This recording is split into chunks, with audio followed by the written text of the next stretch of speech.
지방선거 얘기 잠깐만 해보시죠. 지방선거가 이제 사실은 코앞에 와 있는 거잖아요. 정치권이라는 게 뭐 선거 운동 기간에 시작하는 게 아니라 어떤 사람들은 몇 년 전부터 막 뿌리를 내리고 출마에 대한 준비도 하고 그러지 않습니까? 사실 이런 거 있잖아요. 정권 교체가 끝이 아니라 일단 지방 권력 교체하고 그 다음에 꽤 많이 남았지만 국회 권력까지 교체하는 것이 사실 진정한 의미의 정권 교체인데 그 시작이 이제 대선의 그 대선발 문재인 대통령의 높은 지지율 개혁 이런 것들이 얼만큼 지방선거에 먹힐 것이냐 이야기 한번 해보고 싶은데 박원순 시장은 일단 삼선할까요? 아니면 그만두실까요?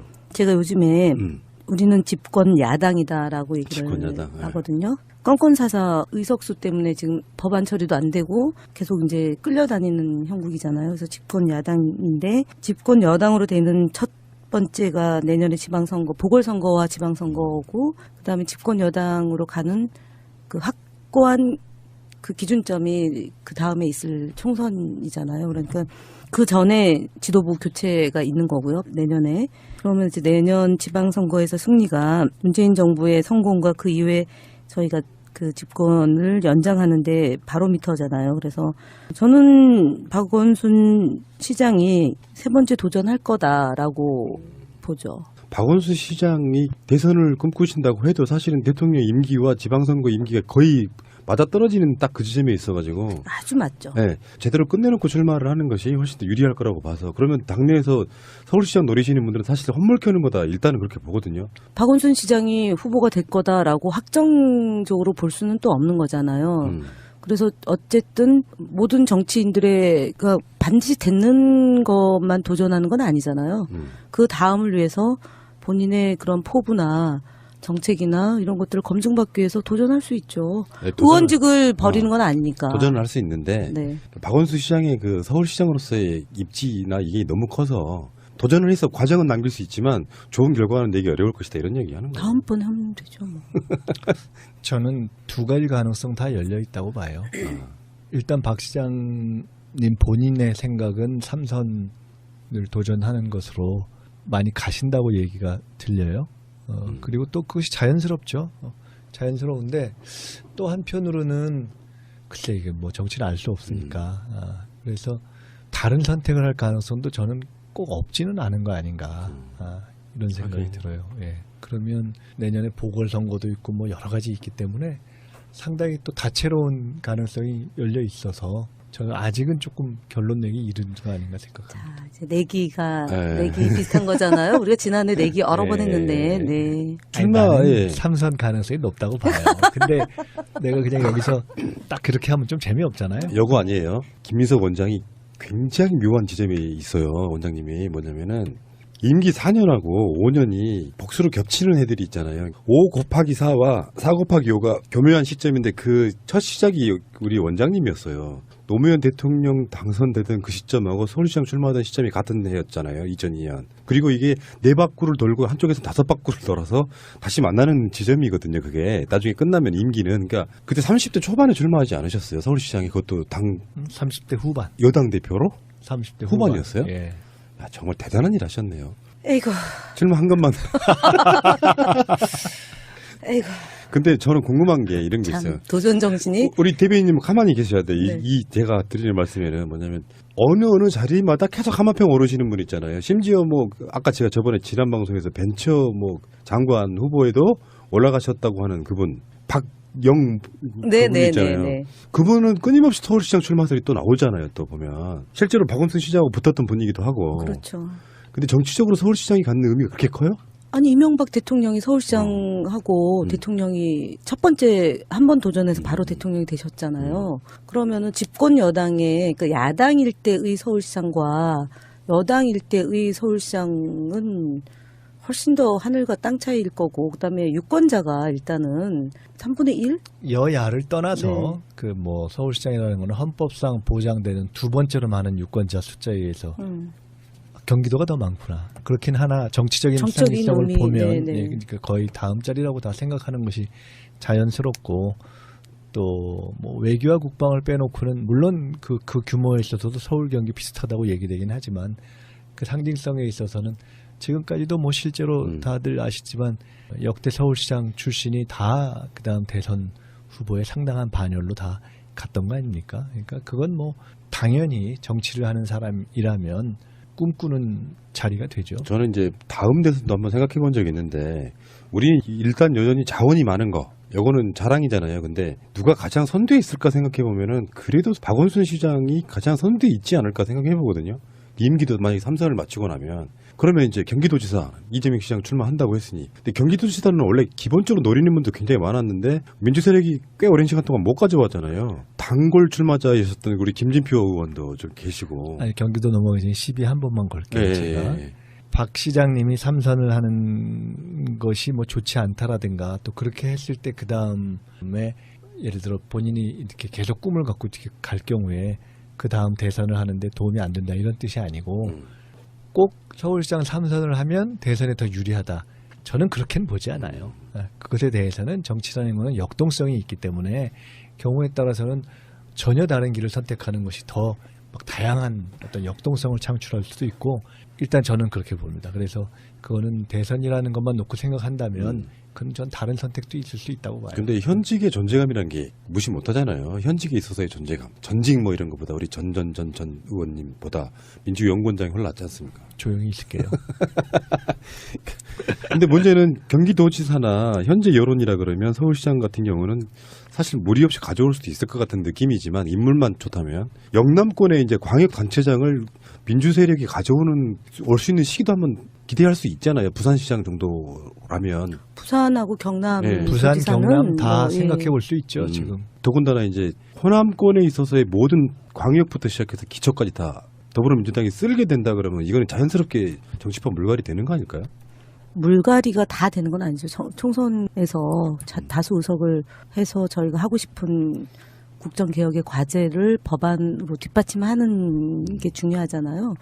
지방 권력이 아무리 저희가 다 하더라도 안 되는 게 있으니까 광주, 전남, 전북, 뭐 전북은 교황에 이제 우리가 하고 있는 거고요. 전남, 광주는 뭐 지금 국민의당 지지도로 보면 게임이 안 될 수 있는 거죠. 전망은 일단은 밝고 이 지지율을 아까 초반에 지지율 얘기를 했지만 이게 어떤 추세로 계속 빠지는 게 아니라 등락을 유지하면서도 우리가 원장님이 늘 말씀하시는 거 60% 이상 넘으면 사실 여론조사로 의미는 별로 없다. 압도적이라고 말할 수 있는 거지 않습니까? 지지율 유지가 한 뭐 50% 이상만 돼도 아주 훌륭한 거 아닐까요? 아, 그렇죠. 네. 그런 얘기를 해요. 누가 선거에 있어서 대선 이후 새 정부 출범하고 1년 후에 일어나는 선거잖아요.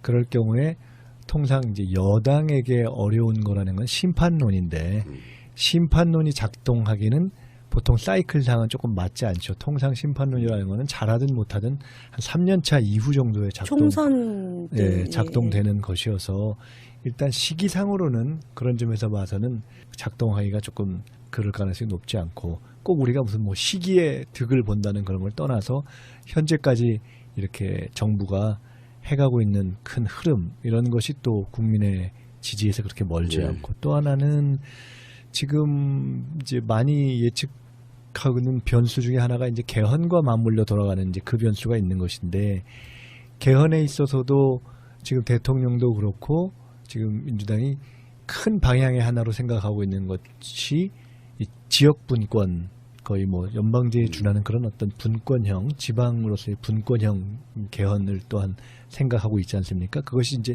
실제로 어떻게 될 거냐 하는 것은 이후에 여러 가지 정치적인 거를 현실적으로 봐야 되겠지만 그것이 큰 틀에서 지방의 발전이라는 지역 발전, 지방 자치라는 관점에서 보면은 같이 가는 프레임이거든요. 그러니까 그것이 현 정부의 기조와도 맞는다는 점 등등등을 놓고 보면 저희가 하여간 그 다음에 이제 거기에 당연히 아까 말씀한 것처럼 인물군도 많고 해서 저희가 뭐 크게 이렇게 자만하지 않고 노력하면 절반의 정권 교체에서 이 지방 권력까지 안정적으로 이렇게 정착 개혁적인 세력들이 정착하는 데 있어서 상당히 기대해 볼 만하다. 김현 대변인께서 그런 얘기 하셨는데 공감이 좀 됐거든요. 그러니까 뭐냐면은 실수라는 게 큰 실수하지 않고 이 추세대로만 계속하면 지방선거 승리.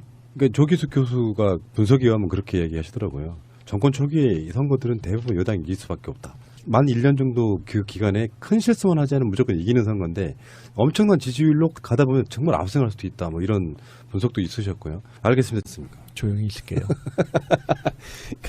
근데 문제는 경기도지사나 현재 여론이라 그러면 서울시장 같은 경우는 사실 무리 없이 가져올 수도 있을 것 같은 느낌이지만 인물만 좋다면 영남권에 이제 광역단체장을 민주 세력이 가져오는 올 수 있는 시기도 한번 기대할 수 있잖아요. 부산시장 정도라면. 부산하고 경남, 예. 부산, 도지사는 경남 다 뭐, 생각해 볼 수 있죠. 음. 지금. 더군다나 이제 호남권에 있어서의 모든 광역부터 시작해서 기초까지 다 더불어민주당이 쓸게 된다 그러면 이거는 자연스럽게 정치판 물갈이 되는 거 아닐까요? 물갈이가 다 되는 건 아니죠. 총선에서 다수 의석을 해서 저희가 하고 싶은 국정개혁의 과제를 법안으로 뒷받침하는 게 중요하잖아요. 지방 권력이 아무리 저희가 다 하더라도 안 되는 게 있으니까 광주, 전남, 전북, 뭐 전북은 교황에 이제 우리가 하고 있는 거고요. 전남, 광주는 뭐 지금 국민의당 지지도로 보면 게임이 안 될 수 있는 거죠. 전망은 일단은 밝고 이 지지율을 아까 초반에 지지율 얘기를 했지만 이게 어떤 추세로 계속 빠지는 게 아니라 등락을 유지하면서도 우리가 원장님이 늘 말씀하시는 거 60% 이상 넘으면 사실 여론조사로 의미는 별로 없다. 압도적이라고 말할 수 있는 거지 않습니까? 지지율 유지가 한 뭐 50% 이상만 돼도 아주 훌륭한 거 아닐까요? 아, 그렇죠. 네. 그런 얘기를 해요. 누가 선거에 있어서 대선 이후 새 정부 출범하고 1년 후에 일어나는 선거잖아요. 그럴 경우에 통상 이제 일단은 그렇게 보거든요. 박원순 시장이 후보가 될 거다라고 확정적으로 볼 수는 또 없는 거잖아요. 그래서 어쨌든 모든 정치인들의 반드시 되는 것만 도전하는 건 아니잖아요. 그 다음을 위해서 본인의 그런 포부나 정책이나 이런 것들을 검증받기 위해서 도전할 수 있죠. 네, 의원직을 버리는 건 아니니까. 도전을 할 수 있는데 네. 박원순 시장의 그 서울시장으로서의 입지나 이게 너무 커서 도전을 해서 과정은 남길 수 있지만 좋은 결과는 내기 어려울 것이다 이런 얘기하는 거예요. 다음번에 하면 되죠. 뭐. 저는 두 가지 가능성 다 열려 있다고 봐요. 일단 박 시장님 본인의 생각은 3선을 도전하는 것으로 많이 가신다고 얘기가 들려요. 그리고 또 그것이 자연스럽죠. 자연스러운데 또 한편으로는 글쎄 이게 뭐 정치는 알 수 없으니까 그래서 다른 선택을 할 가능성도 저는 꼭 없지는 않은 거 아닌가 이런 생각이 들어요. 예. 그러면 내년에 보궐선거도 있고 뭐 여러 가지 있기 때문에 상당히 또 다채로운 가능성이 열려 있어서 저는 아직은 조금 결론 내기 이른 거 아닌가 생각합니다. 자, 이제 내기 비슷한 거잖아요. 우리가 지난해 내기 여러 번 했는데, 네. 나는 3선 가능성이 높다고 봐요. 근데 내가 그냥 여기서 딱 그렇게 하면 좀 재미없잖아요. 요거 아니에요. 김민석 원장이 굉장히 묘한 지점이 있어요. 원장님이 뭐냐면은 임기 4년하고 5년이 복수로 겹치는 애들이 있잖아요. 5 곱하기 4와 4 곱하기 지방선거 얘기 잠깐만 해보시죠. 지방선거가 이제 사실은 코앞에 와 있는 거잖아요. 정치권이라는 게 뭐 선거 운동 기간에 시작하는 게 아니라 어떤 사람들은 몇 년 전부터 막 뿌리를 내리고 출마에 대한 준비도 하고 그러지 않습니까? 사실 이런 거 있잖아요. 정권 교체가 끝이 아니라 일단 지방 권력 교체하고 그다음에 꽤 많이 남았지만 국회 권력까지 교체하는 것이 사실 진정한 의미의 정권 교체인데 그 시작이 이제 대선의 그 대선발 문재인 대통령의 높은 지지율 개혁 이런 것들이 얼만큼 지방선거에 먹힐 것이냐 이야기 한번 해보고 싶은데 박원순 시장은 일단 3선 할까요? 아니면 그만두실까요? 제가 요즘에 우리는 집권 야당이다라고 얘기를 하거든요. 건건사사 의석수 때문에 지금 법안 처리도 안 되고 계속 이제 끌려다니는 형국이잖아요. 그래서 집권 야당인데 집권 여당으로 되는 첫 번째가 내년에 지방선거, 보궐선거와 지방선거고 그다음에 집권 여당으로 가는 그 확고한 그 기준점이 그 다음에 있을 총선이잖아요. 그러니까 그 전에 지도부 교체가 있는 거고요. 내년에. 그러면 이제 내년 지방선거에서 승리가 문재인 정부의 성공과 그 이후에 저희가 그 집권을 연장하는데 바로미터잖아요. 그래서 저는 박원순 시장이 세 번째 도전할 거다라고 보죠. 박원순 시장이 대선을 꿈꾸신다고 해도 사실은 대통령 임기와 지방선거 임기가 거의 맞아떨어지는 딱 그 지점에 있어가지고 아주 맞죠. 네, 제대로 끝내놓고 출마를 하는 것이 훨씬 더 유리할 거라고 봐서 그러면 당내에서 서울시장 노리시는 분들은 사실 헛물 켜는 건 물론 그 규모에 있어서도 서울 경기 비슷하다고 얘기되긴 하지만 그 상징성에 있어서는 지금까지도 뭐 실제로 다들 아시지만 역대 서울시장 출신이 다 그다음 대선 후보에 상당한 반열로 다 갔던 거 아닙니까? 그러니까 그건 뭐 당연히 정치를 하는 사람이라면 꿈꾸는 자리가 되죠. 저는 이제 다음 대선도 한번 생각해 본 적이 있는데 우리는 일단 여전히 자원이 많은 거 요거는 자랑이잖아요. 근데 누가 가장 선두에 있을까 생각해 보면은 그래도 박원순 시장이 가장 선두에 있지 않을까 생각해 보거든요.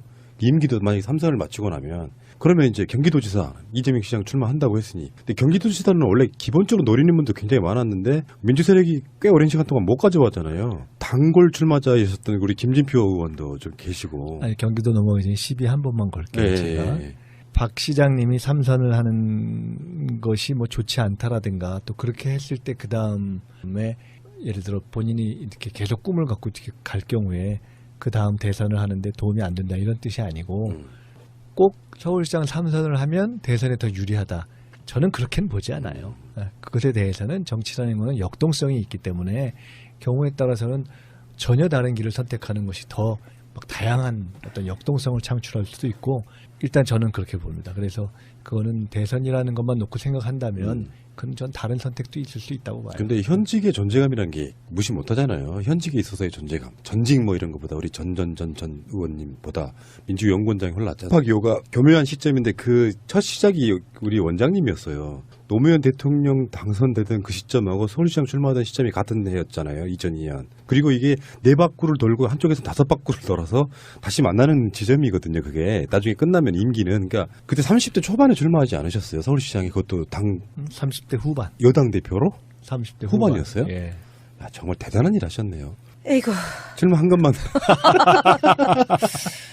에이구.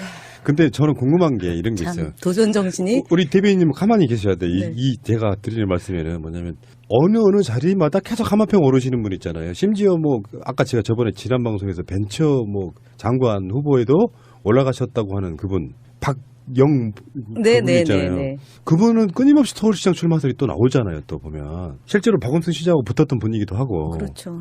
근데 정치적으로 서울시장이 갖는 의미가 그렇게 커요?